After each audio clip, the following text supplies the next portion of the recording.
Alrighty, since it's just a nice little crew today, why don't we all share observations together? What hobbies do we have? I felt a different body. Go over there. No, your camera goes there. Oh. Yeah. When you're filming content, it needs to be this way, yeah? Okay. No one wants to see my ass, bro. I'll do that. Ah. Hey! And that's my OnlyFans, that's different. During that meditation, I felt like a different body. There's a different body around me. Yeah. I felt swelling, like I felt like I was swelling. So you felt bigger? I felt bigger, yeah. And I felt like there was something I'm inside of, basically. Yeah, I know what you mean. You know what I mean? It's like that. And I felt like I'm heavier in the ground. Yeah. And your body will feel more relaxed, you feel bigger, yeah. I had that experience as well. The first time I had that was in Hong Kong actually, where I felt bigger than I was. And that's attuning with the other bodies, because you've got the physical body, you've got the etheric body, the energetic body, you've got the psychic, emotional body, and you have the mental body. Physical, emotional, mental. That picture is a good example or a way to kind of conceive of it. Sometimes when my master would do moves to me, it would feel like he was bigger than he was. And I was like, what the fuck is, or he'd be coming down from above. And I was like, what the fuck is that? And I think maybe it's something to do with that. I don't know. Yeah, we do know that we're more than just a physical being. That's obvious, because if we were just physical, then we'd be walking zombies, in the sense that there'd be no interaction, there'd be no mind, there'd be no emotional quality, right? So you felt bigger, hey? This is so new. I haven't had this before. Oh, awesome. Yeah. Carlson leveling up like an animal. Like the warmth in my hands, and all of a sudden I felt swelling, like my entire body. I felt like I was inside something else. I felt warm, very warm. Yeah. Yeah. I know what you mean. It's cool, eh? That is cool. Yeah. That is cool. Yeah, and the first requirement is that you infuse the spirit, meaning you can center in your intention. Like you probably feel by now that when you focus in here, you can automatically influence your emotional condition, right? Like yes or no? Kind of. Yeah, kind of. Like at least a little bit. What I bring my mind back to my intention, ultimate intention. Yeah. So when you come to your intention, do you feel a shift in your energy? Yes or no? I do. Okay, that's the point. It's something. It's like I'm tuned with that frequency, and it expands. Yes, that's the point. Meaning, you must have that. That's the beginning, because literally. Yeah. What happens is when you can start to center in your intention or infuse the spirit. That's essentially in the Hawkins teaching and in essentially spiritual work. When you raise your consciousness to a certain level, you activate what's called the etheric brain and the etheric body. Your energetic body or your chi body activates. So before you reach the level of 200, which is the critical point of integrity, right? Until you reach that line where one takes full responsibility for themselves, you literally don't have an etheric brain yet. Your energetic body hasn't been activated. So before you reach 200 integrity, you don't have a chi brain. So why is that important? When you start to connect to that energy in your system, you start to get the rising of energy. You start to get that sense of, oh, there's like a rising of energy through my system. And when you have that rising of energy, you can then influence the body to move in a more powerful way, because you're no longer just moving from force. It's fascinating. Like in studying internal kung fu and spiritual work, it blows your mind the shit that's going on, like in yourself, and you don't know until you find the information and practice. So you getting this sense of, okay, whoa, I felt like I was bigger. That's a common experience in spiritual, meditative, and even internal martial work. Oh, I've got more bodies. The really simple way to think of it, boys, is like when you dream, you're not using your physical body. You're using a different body. You're going around, you're in a different country, you're doing this and that and the other, right? What body is that, you know? They call that the psychic body or the astral body or the emotional body, which is a different body, you know? My teacher in Cyprus, you know, the Cypriot teacher used to say, you know, you have a physical, energetic or etheric, emotional, mental, and spiritual body. You got like different bodies, but they're all one. So this is the whole idea here. The idea in our system is that we culminate all of those to make one, in the sense that you're using your spiritual, mental, emotional, energetic, and physical body to generate power. You know, from a martial standpoint. But in developing that martial skill, you start to gain a level of mastery over your thoughts and emotions as well. So you start to be able to influence the way you feel from day to day. So like you said, when you put my feeling on my intention, I can definitely feel that's what you want.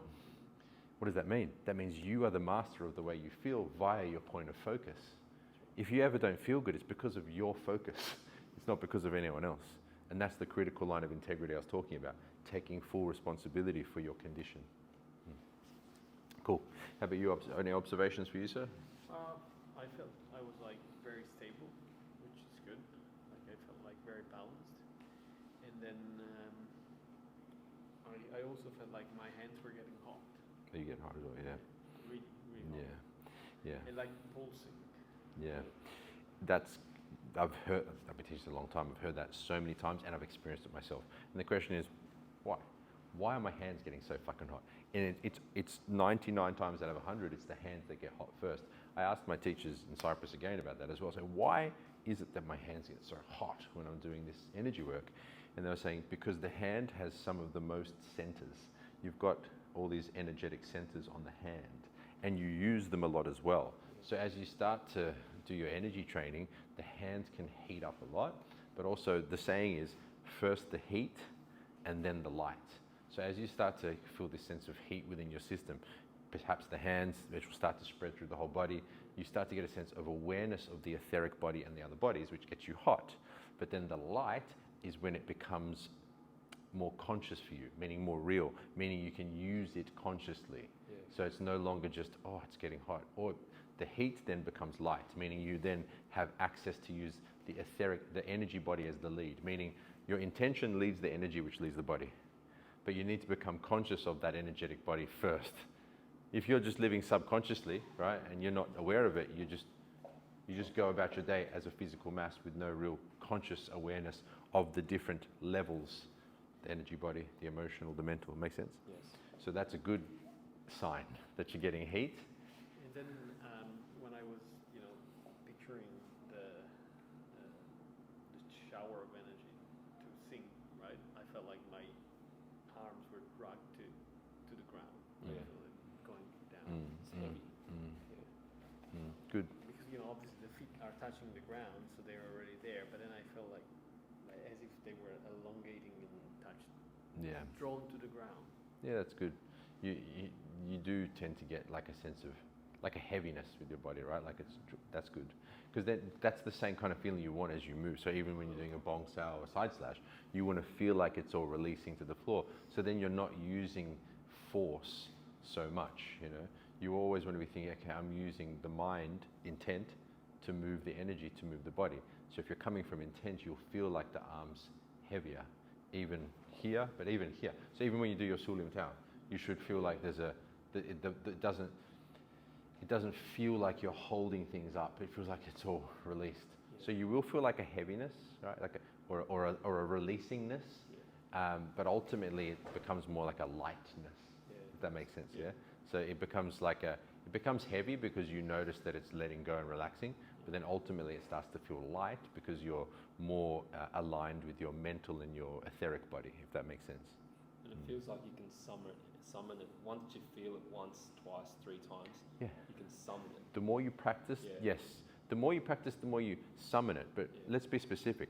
Summon makes sense what you're saying, but it's awareness of its current existence. It's alignment. You always have an energy body, you always have a mental body, you always have a spiritual body. It's always there, but you're becoming aligned with that as a primary point of attention, as opposed to the primary point of attention being your physical body. Yeah. Does that make sense?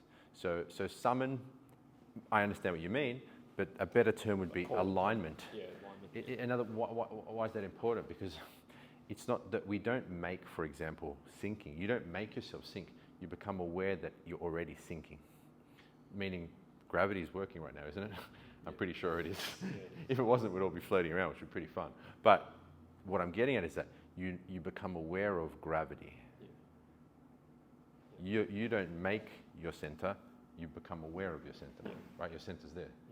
You don't make the field of consciousness which is your intention, peace, love, power, whatever it is, you become aware of it. So it's alignment of attention that facilitates the summoning that you're talking about, yeah? As opposed to, I summon the power. Like it's less of an action. It's more of an awareness. Yeah, so the reason I tried to be clear on that point is because summoning sounds like you're doing something. Yeah. You're not doing so much, you're aligning with. It's like when you watch TV, you just watch it in a very relaxed way. You're not making the characters do anything. You know, they're just doing it, right? I still feel it right now. I still feel I'm engulfed in something. Hey, Mr. Handman! Handman! Dangerous man. Yeah, I still feel it. I think Mr. Handman gets probably the second biggest greeting to Long. Yeah. Don't you reckon? I think you do. Long gets like, no, but you get Mr. Handman, which is pretty good too. And then Carlson. Yeah. The young G. Young Gina. It's so calm, isn't it? Young Gina. Long Hand! Mr. Handman. Bullshit, It's Mr. Handman. yeah, so he knows where it's from, Bruce Lee. All right, cool.